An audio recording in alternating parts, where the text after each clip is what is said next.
আসসালামু আলাইকুম। আশা করছি সবাই ভালো আছেন। শুক্রবার দিন দুপুরে রান্নাবান্না করছি। তো শুক্রবার যেহেতু একটু স্পেশাল রান্নাবান্না করতে হয়। আর কালা ভুনা করছিলাম। রাঁধুনির যে কালো ভুনা মাংসের মশলাটা আছে তো সেটা দিয়ে রান্না করছিলাম। আমি এবারই প্রথম এই মশলাটি দিয়ে রান্না করছি। তো আগে কখনো রান্না করা হয়নি। এমনি দিয়ে রান্না করেছিলাম। তো এই মশলা দিয়ে রান্না করে মনে হলো যে কালারটা এটা ঠিকমতো এসেছে। আর খেতেও খুব বেশি খারাপ হয়নি। তবে আমার মনে হয় যে একটা প্যাকেটে ২ কেজি পরিমাণ মাংসের মশলা দেওয়া আছে। তো আমি ২ কেজি মাংসই নিয়েছিলাম। তবে মশলাটা মনে হয় আরেকটু পরিমাণে কমিয়ে দিলে যে একটা আলাদা ঝাঁঝ এসেছে আমার কাছে মনে হয়েছে, তো সেটা লাগবে না। তো পরবর্তীতে আবার আমি ট্রাই করে দেখব যে একটু কমিয়ে দিলে কীরকম লাগে। আর আমি মাংসটা রান্না করতে একটু বাটা মরিচ ব্যবহার করেছিলাম। তো মরিচের ফাঁকি দেইনি, মরিচ বাটাটা ব্যবহার করেছি। তো আমি এরকম প্রায় মরিচটা বেটে রাখি বা ব্লেন্ড করে রাখি আরকি, বেটে না। তো এটা রান্না করার জন্য মাঝে, মাঝে ইউজ করি। খেতে ভালো লাগে এই আরকি। আমার এই প্রেসার কুকারের বয়সটা প্রায় ১৬ বছর। তো একটু পুরানো হয়েছে, এজন্য এরকম দেখাচ্ছে। তো কেউ কিছু মনে করবেন না। আর এত বছরের পুরানো একটা জিনিস এখনও যে ইউজ করতে পারছি, তো এটার জন্য আলহামদুলিল্লাহ। তো মাঝে, মাঝে যেটা হয় প্রেসার কুকারের যে রাবারটা এটা নষ্ট হয়, আর উপরের যে চাবিটা তো এটা মাঝে, মাঝে নষ্ট হয় এই আরকি। তো এই পর্যন্ত আমি ৩ বার মনে হয় চেঞ্জ করেছি এই আরকি। তো পাশে আমি পোলাওটা রান্না করে নিয়েছি আর মাংসটা আমি রান্না করে নিয়েছি। তো এখন আমি মাংসটা আলাদা করে একটু বাগার দিয়ে নেব।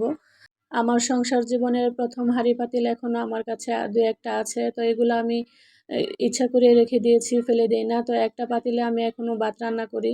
তো মনে হয় যে থাকুক, যতদিন ইউজ করা যায়। আর এদিকে আমি এই কড়াইতে যে পেঁয়াজ বেরেস্তা করেছিলাম, পেঁয়াজ বেরেস্তার তেলটা ঢেলে দিয়েছি আর সরিষার তেল দিয়েছি। যদিও আমার ঘরে সরিষার তেল দিয়ে কেউ কিছু পছন্দ করে না, তবে কালা ভুনাতে বাগার দেওয়াটা আমার কাছে সরিষার তেল দিয়েই ভালো লাগে। তো আমি সবসময় এভাবেই ট্রাই করি এই মাংসটা রান্না করার জন্য। আর আমার এই কড়াইটার কথা কি বলবো, এখন আমার সব কিছুই দেখা যায় এই কড়াইতেই করা হয়।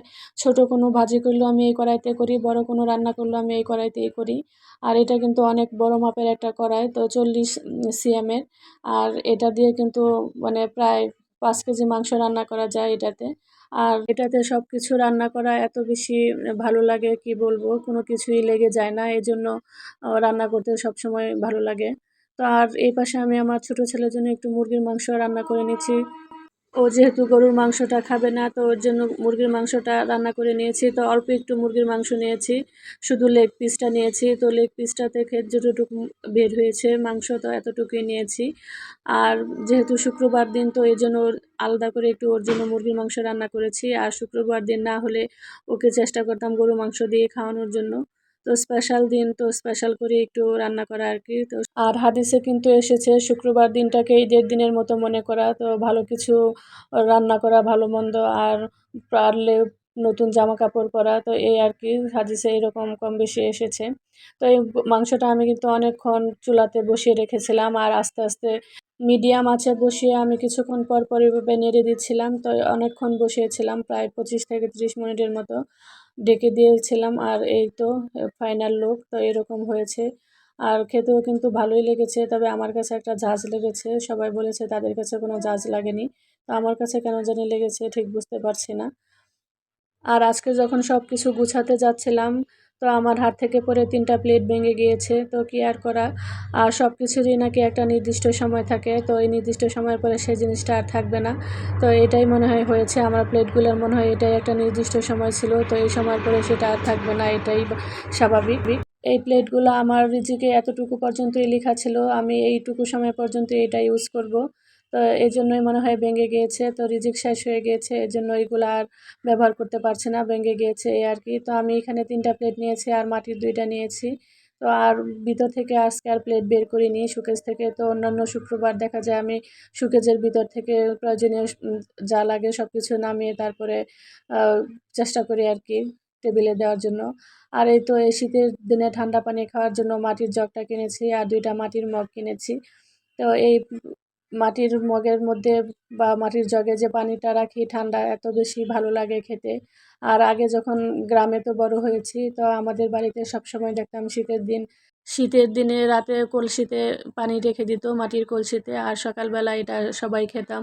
তো খেতে খুব ভালো লাগতো। তো সেই ফিলিংসটাই এসেছে। আর আমি অনেক দিন ধরেই আমার হাসব্যান্ডকে বলছিলাম যে একটা মাটির জগ কিনে দিতে। আর অনলাইনে আমি মাটির বোতলও দেখেছি। তো ভেবেছিলাম যে ২ টা বোতলও কিনবো। তো ভাবলাম যেহেতু জগটা এসেছে আপাতত বোতলটা না কিনি। আর সে সাথে ২ টা মগও কিনে নিয়ে এসেছে। আর এই মাটির জগটা কিন্তু অনেক কমে পেয়েছি, ৳২৫০ নিয়েছে মাত্র। আর মগ ২ টা নিয়েছে ৳১০০ করে। তো অনেক কম মনে হয়েছে। আর অনলাইনে কিন্তু ৳৭৫০ একটা জগেরই দাম চেয়েছে। তো অনলাইনে সবকিছু এত বেশি দাম আমাদের মধ্যবিত্তের জন্য অনেকটা টাফ হয়ে যায় কেনা। তো অনেক কিছু মন চাইলেও দেখা যায় কিনতে পারি না। আর মনে হয় যে বাজেটটা অনেক বেশি। আর আমার সেই তুলনায় বাজেটটা অনেক কম। তো এই আরকি মধ্যবিত্তের যা অবস্থা তাই। তো অনেকেই অনেক কিছু কেনাকাটা করে, বা প্রয়োজনীয় হোক, অপ্রয়োজনীয় হোক, বা ইউটিউবের জন্য হোক, তো অনেক কিছুই কেনাকাটা করা হয়। তো আমি আসলে প্রয়োজন ছাড়া কেনাকাটা করতে খুব বেশি পছন্দ করি না, বা আমার কেনাকাটা করা হয়ও না। যতটুকু প্রয়োজন ততটুকুই চিন্তা করি যে কেনার জন্য। আর এদিকে আমি দুপুরে খাওয়া-দাওয়ার পরে সবকিছুই গুছিয়ে নিয়েছি। তো রান্নাঘরের বাকি কাজগুলো সেরে নিয়েছি। আর এখন আমি এসেছি যে এগুলা একটু গুছিয়ে রাখতে।